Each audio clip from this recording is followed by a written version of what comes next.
Right, and so much of scouting now is trying to find out what that player is like, their character, and trying to connect the dots and get inside their head. Be sure to follow the show at Jim Tara, at Coach_Cassie RB on Instagram, at Coach Cassie RB on Twitter. Let's get into some other things about owning failure, some other things on the docket today.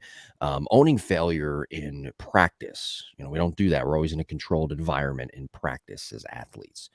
We don't fail enough, I think, in practice, and that really at times affects that player going forward.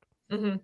Yeah, I can give the baseball, softball example, and Rachel Bachlebeck is, she's made herself known as a female in baseball, and she's trying to be a female GM and working her way through the system, of baseball, but she said, she's like, "Listen, our failure rate as a hitter is about 70% when we're doing really, really well. So we have Right. a 30 to 40% success rate." She goes, "How many times do you do a drill where the success rate is 30 to 40%?"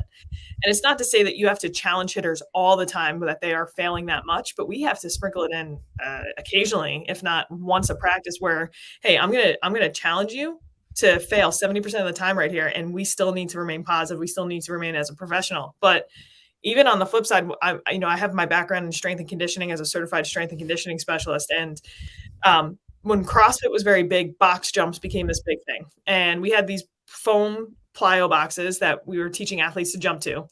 The science behind teaching a box jump is not always there, because you can kind of cheat and compensate and say you have a higher box jump when really you have You really can good. get a running start too. Exactly, just little things like that.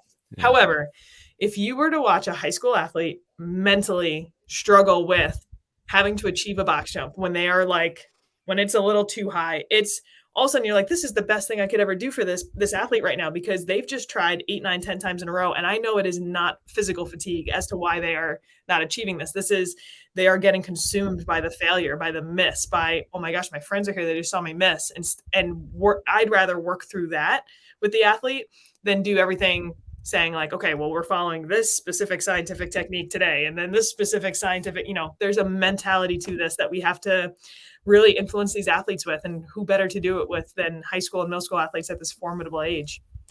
Okay, so my next question, because there's been a lot of pushback on this from both sides in the last few years. Do you think chaos training is the answer to all of this?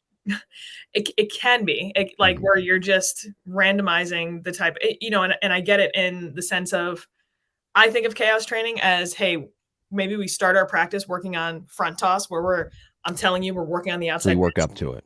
Yes. And then all of a sudden we end our day with, okay, we're going to make this as close to live as possible. You don't know where the pitch is coming, what may be happening.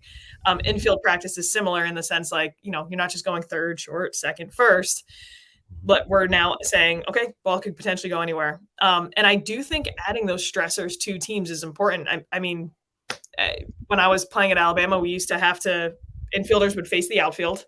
We'd be like really close to the glass, or excuse me, the grass, and Murph would point with silently dictating what runners were going to be on what bases, and then he'd say, "2 outs, go," and we'd turn around.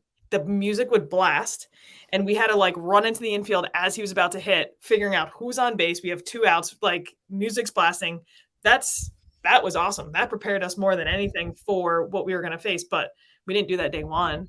We didn't do Right. that as freshmen. You know what I mean? You certainly work up to that. Yeah.